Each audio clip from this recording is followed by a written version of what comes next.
नमस्कार, India news देख रहे हैं आप और मैं हूं आपके साथ पुनीता सिंह। बुलेटिन की शुरुआत करेंगे और सबसे पहले कट टू कट के जरिए देश दुनिया की तमाम बड़ी खबरों पर नजर डालेंगे फटाफट अंदाज में।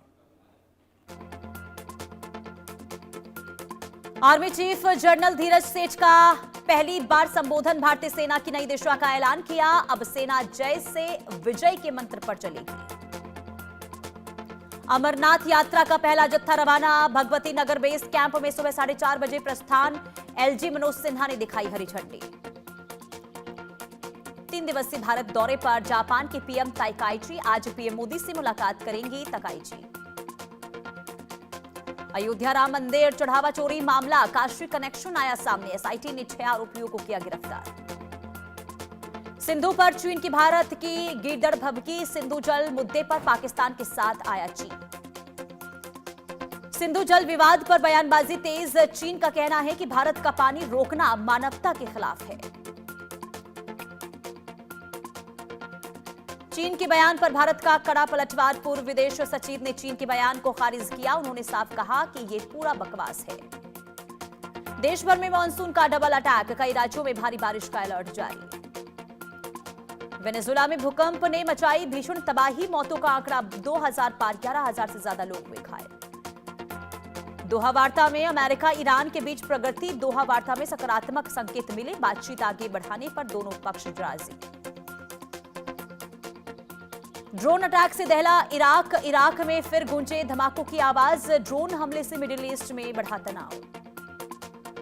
कीव पर फिर बरसी बैलिस्टिक मिसाइलें, धमाकों से दहली यूक्रेन की राजधानी, हमले के बाद पूरे शहर में हाई अलर्ट। दोहा में अमेरिका ईरान वार्ता ने पकड़ी रफ्तार, 14 सूत्रीय समझौते पर बनी सकारात्मक सहमति। दोहा में वार्ता को लेकर जेडी वेंस पर बड़ा बयान, जेडी वेंस बोले बातचीत अच्छी चल रही है। संसद स्पीकर गालिबाफ का बड़ा बयान, बमबारी वाली जगहों तक पहुंच से किया इनकार, आईएईए निरीक्षकों के दावे को किया खारिज। दोहा वार्ता में ईरान संपत्ति और एमओयू विवाद, दोहा बातचीत का फोकस आर्थिक मुद्दों पर रहा, ईरान की $6 अरब संपत्तियां चर्चा है। दोहा वार्ता में उनकी हुई संपत्ति को बहाल करने की मांग उठी, अमेरिका के साथ एमओयू उल्लंघन का उठा मुद्दा। मुंबई में मूसलाधार बारिश से जलभराव, वेस्टर्न एक्सप्रेस हाईवे पर सुबह से तेज बारिश का असर। इंदौर में तेज बारिश के बीच बड़ा हादसा चला, नाले में गिरी थार कार, क्रेन की मदद से वाहन को सुरक्षित निकाला गया।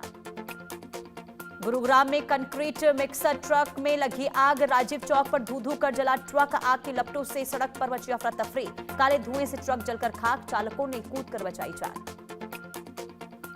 असम के खारखोली में एसओजी का बड़ा छापा, 37.064 किलो संदिग्ध सोना बरामद, बरामदगी की कीमत 54 करोड़ से ज्यादा।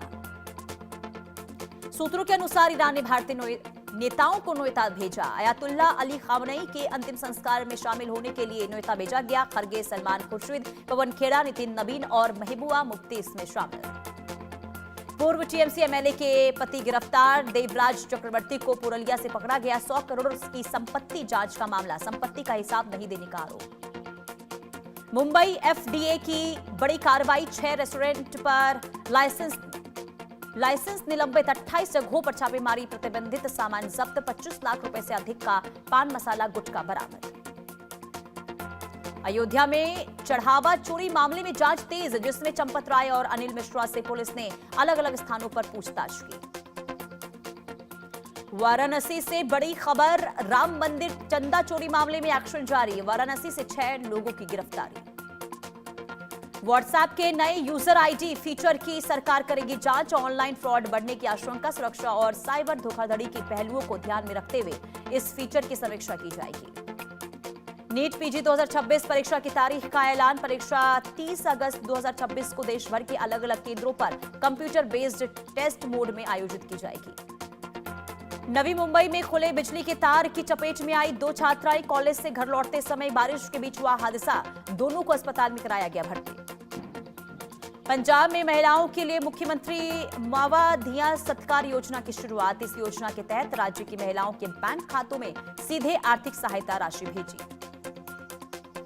केंद्रीय मंत्रिमंडल ने 14,115 करोड़ रुपए की 2 बड़ी इंफ्रास्ट्रक्चर परियोजनाओं को मंजूरी दी, इसमें दिल्ली की द्वारका टनल परियोजना को हरी झंडी दिखाई दी। वाराणसी के दाल मंडी क्षेत्र में सड़क चौड़ीकरण परियोजना के तहत प्रशासन का बुलडोजर एक्शन जारी, जिसमें कई भवनों पर कार्रवाई हुई। ईरान के विदेश मंत्री अब्बास अराक्ची का एक्स पर पोस्ट, देश अपने लोगों के खिलाफ किसी भी खतरे का तुरंत और कड़ा जवाब देगा। इजरायल के रक्षा मंत्री का बयान, इजरायली सेना लेबनान, सीरिया और गाजा में बनाए गए सुरक्षा क्षेत्रों में बिना किसी समय सीमा के अनिश्चित काल तक बनी रहेगी। ईरान के विदेश मंत्री का बयान, ट्रंप ने तेल अवीव में अपने सहयोगियों को शांत रखने के लिए बाध्य किया, चेतावनी दी कि अगर इजरायल उसकी बात नहीं मानता तो ईरान कड़ा जवाब देगा। इजरायल के रक्षा मंत्री ने दी चेतावनी, अगर जरूरत पड़ी तो इजरायल ईरान एक बार फिर से हमला कर सकता है, भले ही अमेरिका तनाव कम करने के लिए कूटनीतिक कोशिशें कर रहा हो। ईरान की तेल इंडस्ट्री ने हॉर्मुज में बढ़ते तनाव और प्रतिबंधों के चलते उत्पादन में हुई कटौती के बाद कच्चे तेल की तेजी से बिक्री और भंडारण टैंकों को खाली करने को प्राथमिकता दी। आगे बढ़ेंगे, बड़ी खबर उत्तर प्रदेश के बदायूं से, जहां पुलिस